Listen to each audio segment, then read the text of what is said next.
I think when people hear, I know when I was growing up and I heard Broadway actor, I had a very specific idea. I think it was very Hollywood, very movie star, very like, oh, once you make it to the top, like you run the world.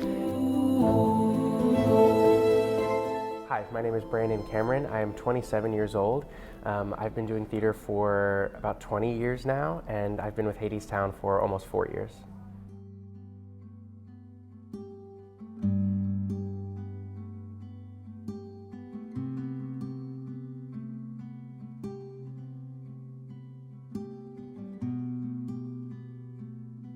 I would describe Brandon as an affable person. He's easy to get along with and easy to work with. And mostly he was easy for the rest of the cast to work with. And he was a good example to some of them also. We have a unique opportunity to work with homeschooled students. We need to have people of faith in this business to be light. It's oftentimes I remind the students that they have God-given talents.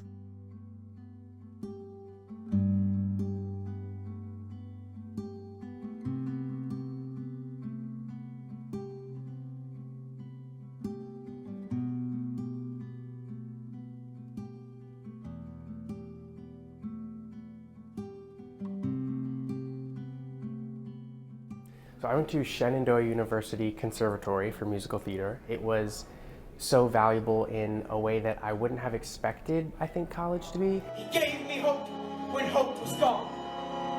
He gave me strength to journey on.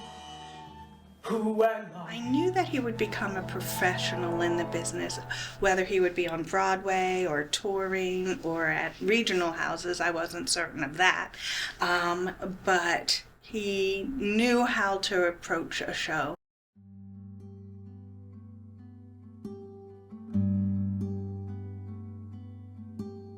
I think the thing that initially drew me to theater was just the people, the experience of getting to tell a story and share a story and a moment, an experience of learning and just an emotional journey, both as performers on stage and an audience off stage. I think specifically to musical theater, it was just the elements and pieces. So the music itself,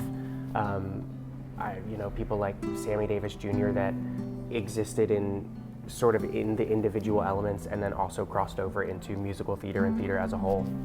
I love shows like Hadestown where people get to play instruments and do certain parts of those elements as a part of the bigger picture.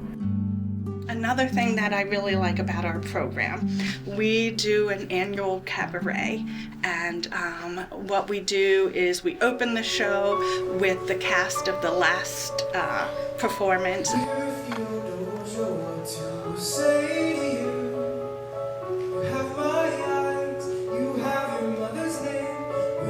I don't think I had one big, this is what I know I want to do moment. I think I have that every day. Like whatever it is, even if I wake up and the subway's crowded and everyone's loud and I'm annoyed, I show up to work and I see the people backstage and I see the people getting ready to come see the show, and it's just sort of a reignition of that decision. And in that moment I'm like, oh, this is what I want to do. I want to be here doing this. I wouldn't want to be anywhere else. I think my Orpheus is very golden retriever, but I think that although he has that golden retriever temperament, I don't think that he's naive. Toward the end, I think the big question for Orpheus as a character and the people that play him is, why does he turn around? I think what's going on in my Orpheus is almost more than the doubt causing him to turn around. I think it's him trying to get back to the sort of faith that he had before, like, if it's true. That's such a pivotal moment for him, of not there just being the potential for all of that doubt on the opposite side of his faith, but the experience of it.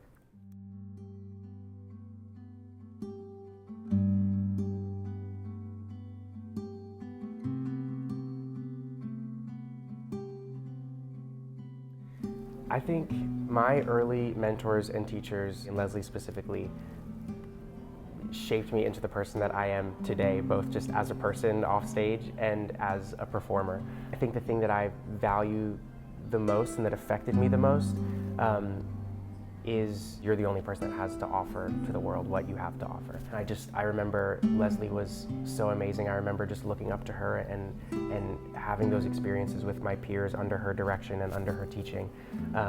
That was just so pivotal and so important in leading and teaching in a way that gave me the structure that I needed, while also letting me and my peers express ourselves and learn and grow in a way, both as people and as performers. Was there something that set Brandon apart from other students?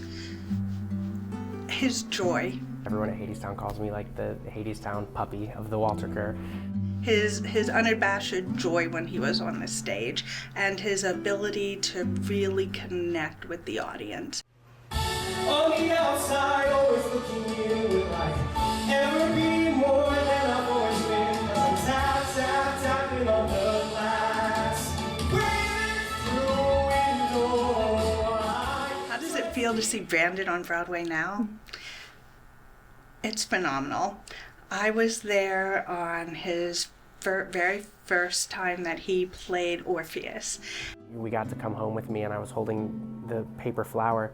I stuck my hand out and the little petals were just shaking. I had some of his fellow castmates there from back when, and they were so nervous for him. They were watching their watches. Okay, all right, well, he's at places. Being probably about as nervous as Orpheus would have been in that moment, being nervous as Brandon in Orpheus's shoes, like, wow, this is really happening. And he just came out and knew what he had to do, and he did it, and it was amazing. I've always felt successful when I've looked at the people that I'm surrounded by, as I just felt like if I could always be surrounded by people that I was proud of, and if by some stroke of luck and blessing they were also proud of me, then I think in my heart I would be successful. The Broadway and the New York of it all is so amazing, and it's so cool to get to be a part of. But it's hard, like it's hard work, and just because you've made it to a certain level and a certain place within the industry does not mean that the work ends or that you can take your foot off the gas. It's sort of one of those things. It's like, now that you're here, you have to prove yourself and continue to prove yourself. Sometimes I think that it's all glitz and glam, and there is a lot, like there is so much fun and wonderful things. It is truly such a gift. But you really do have to keep up with the speed of all of it. And, just because you've made it to a certain point doesn't mean that you are going to start getting things handed to you. And even if you do get things handed to you, no matter what point of life or career you're in, you have to be the one to grab them, hold on to them, and then do something with them. Otherwise, they're just going to kind of sit there. Yeah.